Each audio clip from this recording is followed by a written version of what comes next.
Okay, now we're going to get a viewpoint from our northern neighbor, Victor Chiasson. As you, I'm sure many, if not all of you, have met him this weekend already. Married, took Nancy, former Nancy Shearer, away from us. Nancy, of course, the daughter of next to Howard Phillips, or with Howard Phillips, most influential person in the founding of this party and developing its ideology and so many aspects of the party, and our former national chairman. But he took her out of Southern California and transported her to Ontario. And now Victor's going to come and give us a perspective from the North. Victor?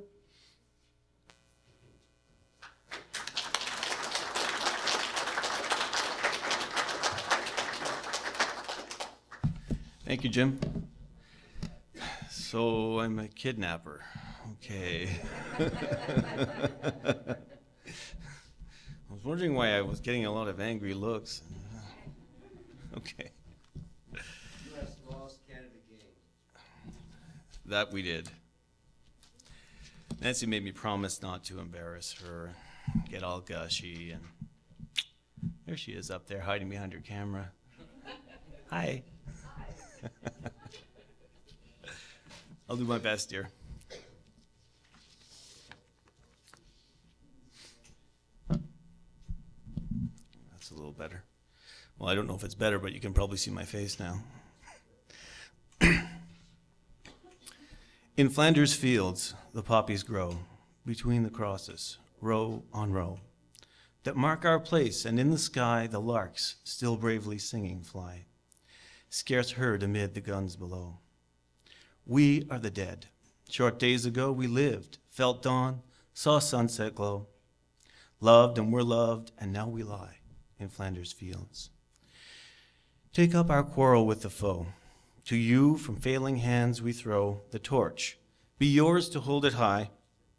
If you break faith with us who die, we shall not sleep, though poppies grow in Flanders fields. To you from failing hands we throw the torch. Be yours to hold it high. If you break faith with us who die, we shall not sleep, though poppies grow in Flanders fields. John McCrae, a Canadian soldier in World War I, wrote these words at the close of that war. And it's my belief that this is one of the hallmarks of conservatism, wherever you find it. It is to be haunted. Haunted by those who have come before us, who have given us a legacy, who call us to live what they lived, to hold what they held dear, and to manifest the glory and the beauty of freedom. There are other elements of freedom and conservatism that I'd like to talk about today, and some sad things and some ugly things and some beautiful things that have been happening in Canada that may mirror some of your life here. I think the truths of conservatism transcend borders. That doesn't mean that we're supposed to be one country, because part of conservatism respects sovereign nations. And I have the greatest respect for America's determination to hold on to its sovereignty in the face of numerous attacks against it, some of which we've heard talked about this weekend and have been very educational and inspiring for me, as someone who lives in a sovereign nation and wants to continue doing so, despite the fact that we've outsourced our defense to you and all kinds of other little things like that. So I would like to begin with a reference that I was reminded of yesterday when Peg Luxick was speaking about the fact that our rights and our freedoms are given to us not by the Constitution of the United States or by Canada's Constitution. We also have a Constitution which we're busy not following too. But these things are given to us by our Creator. There is no other hope and no other source for these kinds of truths. C.S. Lewis said, in speaking to someone, well, it's actually in one of his fiction stories, but these words ring very true in real life. someone had failed miserably. And the reply to them was, "You are a son of Adam or a daughter of Eve. There is enough shame in this to hang the head of the highest king, and there is enough glory in this to raise the head of the lowest beggar." This is what it means to be given our dignity by God, not to have it borrowed from the state. This is just an obscenity. It's theft, it's blasphemy, it's all kinds of things. But our dignity and our freedom do not come from anyone but God. But they come to us. And God calls us to defend and promote and uphold these things on behalf of others and in our own right, as sons of Adam, as daughters of Eve, as those who have been called by God to be stewards over this world and to guard and protect it.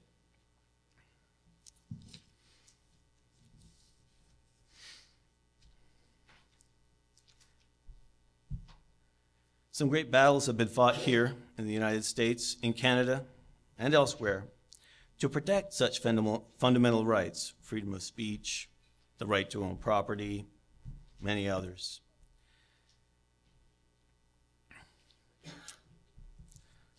I'll tell you a little story about my father.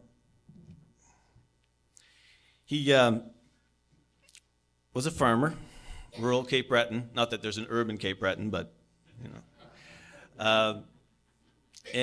He had, and my brother still has, the family farm, where he would cut wood in the winter, fish out of the river in the spring, graze his cattle in the summer, sell some cattle in the fall, a life according to the seasons on the farm.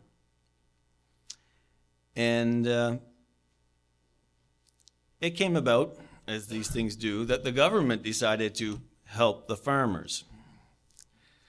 So they figured out that the government was going to come around with a commission, a government commission. We're getting into scary territory here. And this commission was basically intending to try and convince the farmers to sell their land to the government. And then they could continue to work the land, but the government would regulate how the land was worked. Well, sounds good, sure. My father didn't think so, neither did his friends. They got the itinerary for this shambling commission that was going to come out of Ottawa, and went ahead of that commission to all the small towns and villages, did their own town halls and said, "This is what these guys are going to do. Don't let them do it to you, because this is your land." So even though property rights are not properly enshrined in Canada's Constitution, I'll get to that later, there is a knowledge in people's minds and hearts that there is something right about owning land, about working it yourself, about producing something, manufacturing something, or growing something out of the goods that you have been given stewardship over. And you are responsible for that. The government is not. They've got no right to it, and they've got no responsibilities in it, none of their business. So the result of that, I'm happy to say, is that because of my father's activity with his friends, the commission just got refused everywhere, and they couldn't buy any land. The highest percentage of private ownership of land in Canada after the province of Prince Edward Island, which is maybe a quarter the size of Rhode Island, and there's like one guy who owns one woodlot on it. That's the highest percent. Right after that's Nova Scotia. Hundreds of thousands of square miles or kilometers owned privately because somebody understood and they stood. And they said, this is not going to happen to me or to my family. It's wrong. We won't stand for it. So I'm thankful to say that some battles have been won, but the government always wants more of our lives.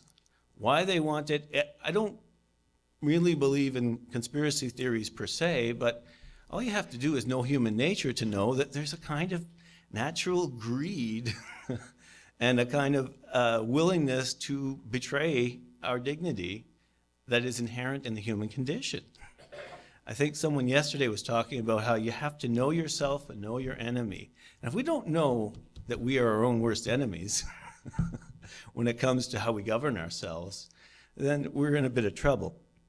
We're tempted by these kinds of things. We're tempted to give up some measure of our freedom to get some kind of security, be it protection from an enemy or some kind of, oh, well, the government will manage the land, so it'll be kept for generations, and we'll give you this big chunk of cash right now, and you continue to use it. That's trading freedom for security. That's wrong. I'm sure you folks know that.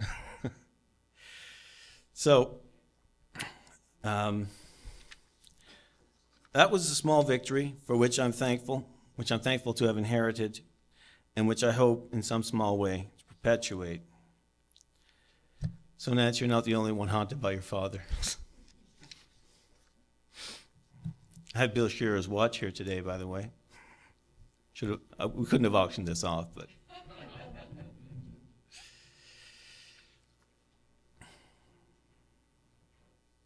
Trying to read my own handwriting, sorry. So our constitutions, wherever they're found, if they're good ones, are there to limit the powers of the state, not enhance them. These founding documents and their amendments are there to protect us from our best intentions, as Sheriff Mack mentioned yesterday. Those best intentions are often used to disguise our worst impulses. Those impulses that seek to control another person by depriving them of one freedom or another in the name of safety, security, worst of all, rights or freedoms, made-up rights and made-up freedoms. It's a slow, insidious drip, but it achieves great triumphs of evil when it's full grown. I started out by defining our various real freedoms as God-given for a number of reasons. One of those reasons is that so that we don't despair, because we know that when God gives something, nobody can really take it away.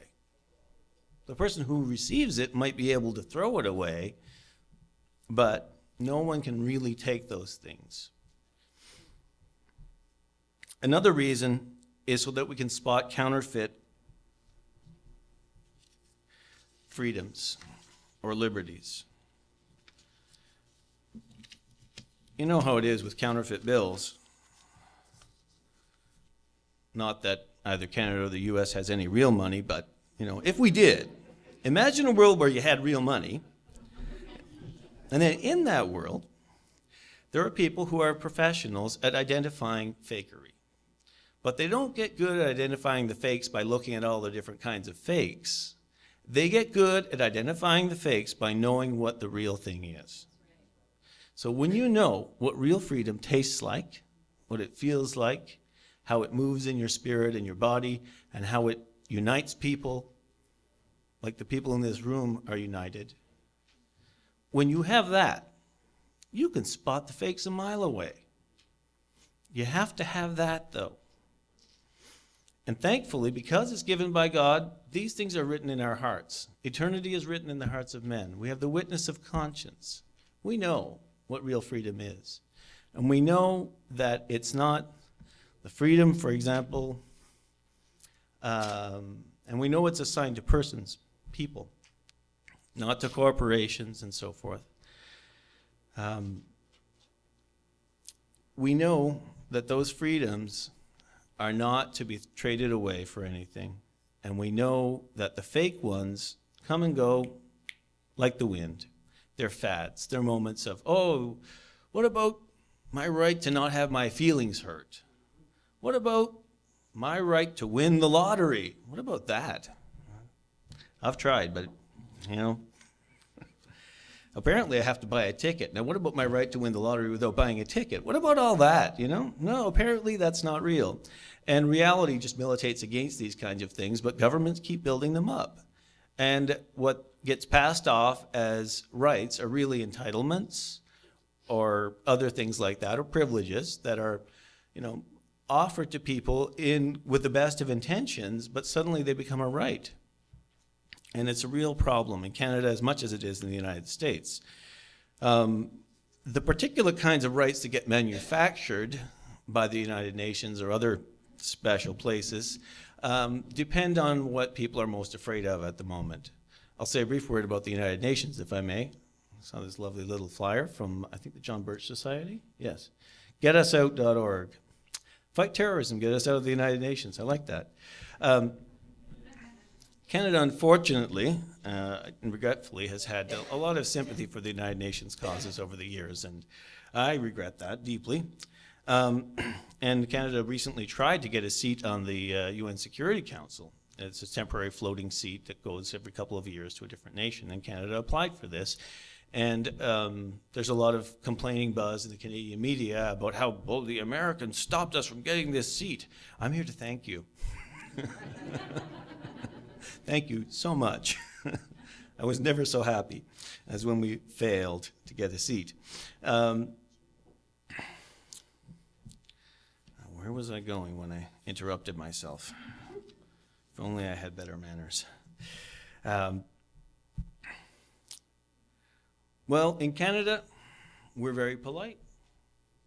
You step on my toe, I apologize to you. Sorry, I'm sorry you stepped on my toe. I don't know. So we're actually afraid of hurting people's feelings. So what we've done is we've got human rights tribunals that go around protecting people's feelings. It's sad, but it's kind of, it's about as true as that. The human rights tribunals, which was the teaser that Gary sent out to pull you all in here today, and thank you so much for coming at a relatively early hour to hear me. These tribunals clearly fly in the face of a lot of rights and freedoms. I'm just going to introduce to you a small section of the Canadian Charter of Rights and Freedoms.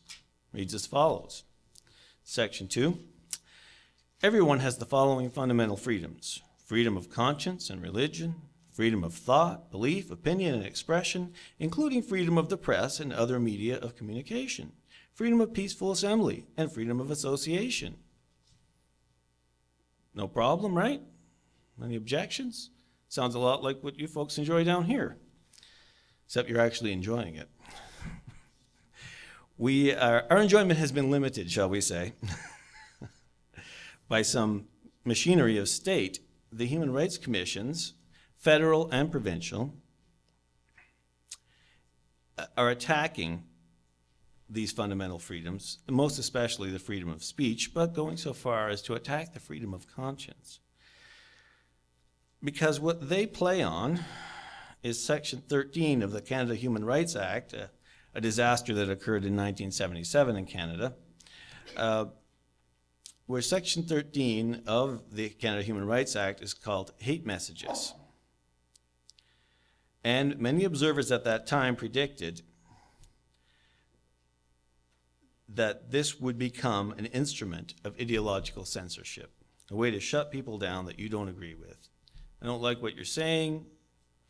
In fact, I think you're saying that to make people hate me. Even if you don't mean to make people hate me, I can prove that, or I don't even have to prove, I can suggest, and it's taken as reasonable that I'm suggesting this, that because you said you don't like my shoes, and I chose these shoes because of my affiliation with whatever minority of the day is most important, then you've basically incited hatred against me because of being a member of that minority. So, you know, what do you say, 10 grand?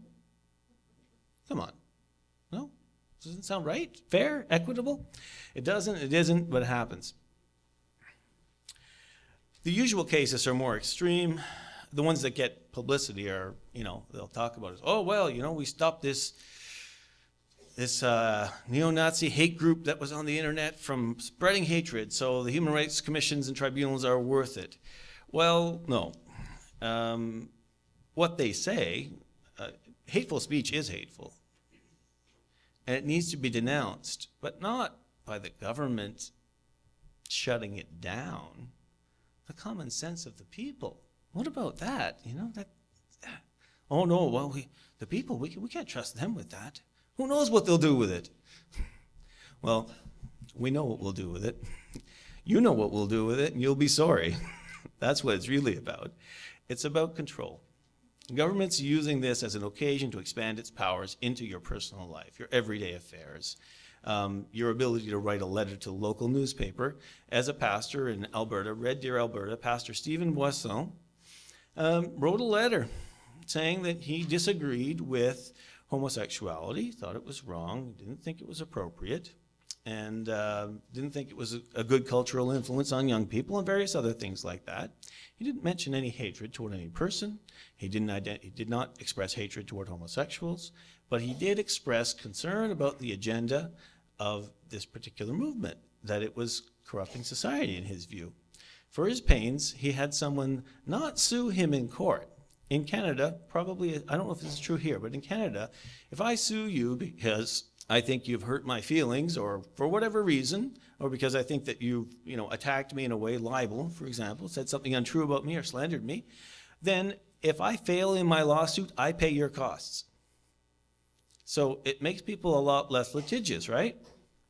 If you go to a human rights commission or tribunal and say, this person over here, they offended my feeling and attacked my personal dignity, and I want you to pursue them. I want an investigation on what they did to me. The tribunal or commission pays for that person's legal costs, does not cover the costs of the defendant, yourself, and if they lose, they don't have to pay. So the state foots the bill for the complainant, does not foot the bill for the plaintiff, for the respondent. And if the person who trumped up this charge against you loses, they don't lose anything. In fact, they could just disappear. They could die tomorrow, and this commission, it's a government piece of machinery after all, would continue because it has a life of its own. They just continue. Oh, well, the person died, but the fact is, they launched this initiative, so we better keep going. Oh, it turns out the person wasn't even a person, it was a dog. Oh, well, we better keep going because they're right. They're conferring rights not only on Mother Nature and various other non-existent persons, but on things that don't even exist at all. There's one example in this book, which I recommend to you highly, by Ezra Levant, called Shakedown, which basically deconstructs all the tribunals and commissions in Canada, identifies the way in which it violates every aspect of our Constitution, and promotes ways to deal with the problem and bring us back to our senses and to real freedoms. I know I'm close to time here. We have to move along, but I'll just be another few minutes, if that's all right. These machineries or mechanisms, they have a life of their own, and they just steamroll over the poor victims. And so most of these people, they just kind of roll over, because once these guys knock on your door, it's pretty much all over, which is exactly what Sheriff Mack was talking about last night, where a whole bunch of sheriffs are standing there hanging their heads saying, oh, we can't fight City Hall. Oh, it's a tribunal, I better give up. So people tend to just pay on what they're suing me. They want $5,000. Look, I don't have 5 years of my life to throw away on this. Here's $5,000, leave me alone. And so they're left alone. Or they write a letter of apology to the local paper for having said something nasty that hurt somebody's feelings. So you have a government that's now telling people, well, you have to lie, you have to pretend that you believe this, or you have to change how you feel. Well, we could re-educate you. I have good friends from Romania, Bulgaria, and other places of the former Soviet Union. And when I described these things to them, my friends from Romania said, oh yeah, that's how it starts. That's how it starts. This is how Ceausescu gained his authority. And the insidiousness of it is that it is the insidiousness of socialism that John McManus was talking about yesterday. It is gradual, it is slow, it is from within the institutions that you think are trying to protect you. And it has names like Rights Commission. Hey, that sounds great. We're all in favor of rights, aren't we? Well, not these kinds of rights, not the made up kind. But when you don't have a society that respects the creator as the origin, when you don't respect the Constitution that identifies the creator as the origin, then you accept whatever somebody tells you because you don't know what the real thing looks like anymore. You accept the counterfeits. You've lost your ability to interpret these things. And that's what is happening or has been happening. The tide is stemming, and I'll talk about that now because I know I've talked about some unpleasant things, and one more unpleasant thing to talk about, and then we'll talk about some hopeful stuff. Ezra Levant, the man who wrote this book, was called up before one of these commissions because he republished the Danish cartoons of Muhammad, which were, crude and offensive and quite ugly. But they were material that got published somewhere, and he said, these are newsworthy, so I'll republish them. When he did that, he got yanked up before a human rights tribunal by Mohammed El Nasri in Canada, who said, oh, I don't like what he said. It hurt my feelings as a Muslim. So instead of challenging him in the open spaces of the press, I will go to one of these commissions. And so he went shopping for a commission across the country, finally found that in BC they were most receptive to his claims, and he used that as his vehicle for attacking Ezra. And when he appeared before this tribunal, he said, well, I'm going to tape this event, and it's on YouTube. You can watch it. I recommend it very strongly. If you want to watch something incredible, a real defense of freedom of speech in front of an absolute charade, watch Ezra Levant on YouTube. Just type in Ezra Levant, E-Z, it's usually Z, but Z, R-A, Levant, L-E-V-A-N-T. And you will see lots of references there, and you can watch what he had to say. But one of the things that happened in this interrogation, as he called it rightly, is the woman in charge said to him, oh, can you tell me what you were thinking? What was your motivation when you published these things? And he said, well, what? Well, why would you be interested in that? Oh, I usually like to have an idea of what people are thinking. I'm not going to tell you what I was thinking. Here's what I'll tell you. I'm not going to tell you why I published these things, but I'll tell you that I reserve the right to have published them for the worst possible reasons. Because this is about my freedom of speech, not about you and your little gong show or your kangaroo court. I reserve that right. And he did reserve that right. And after years of this, he won. But it took him years and hundreds of thousands of dollars to win against a guy whose complaint was handwritten on the back of an envelope, basically, an illegible scrawl that they felt they had to investigate. And it brought media attention on it because somebody stood up and fought back. He got resources. He actually put a button on his internet website saying, please support me. Here's what I'm dealing with. And people supported him, and they rallied around that, and he won. But it took him years and hundreds of thousands of dollars. Your average restaurant owner who has an employee that can't wash their hands very often because of their personal belief that washing their hands too often will eat their soul or something, doesn't have that kind of money, and so they pay $50,000. McDonald's in Canada, at one location, had to pay $50,000 to an employee who had a physical disability.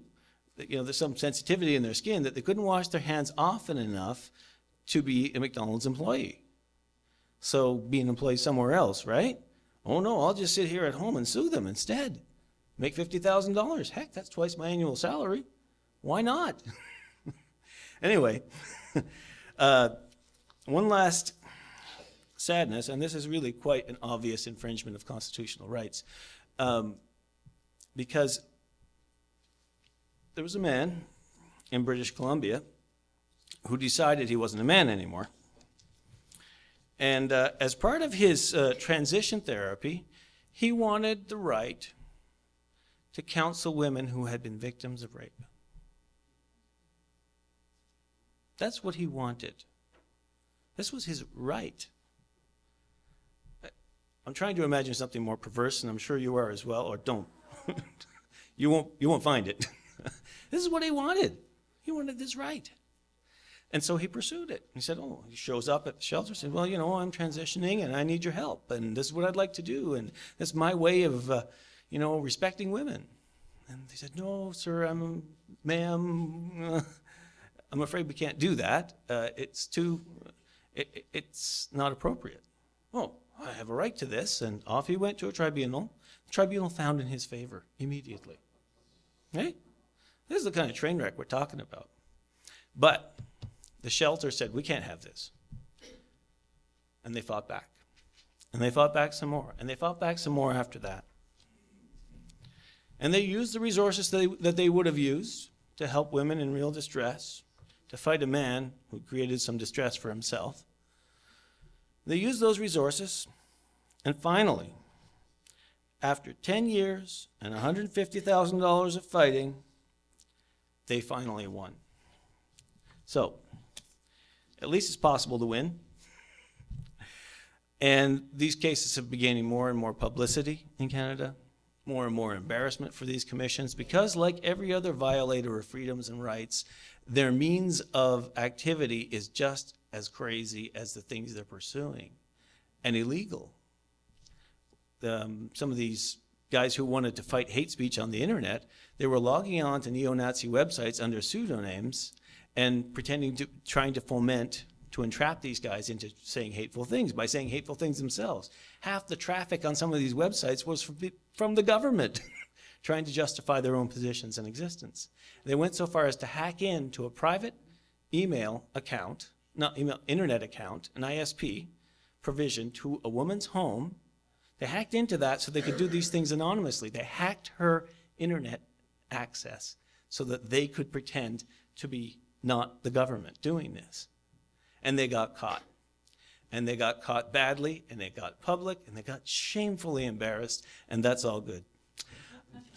Among the other good things that are beginning to happen is that the current Conservative government has begun what I call committeeing the human rights tribunals. You know what a committee really is?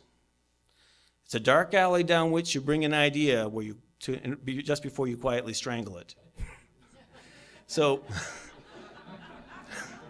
what they're doing, I know it's frightfully true, isn't it?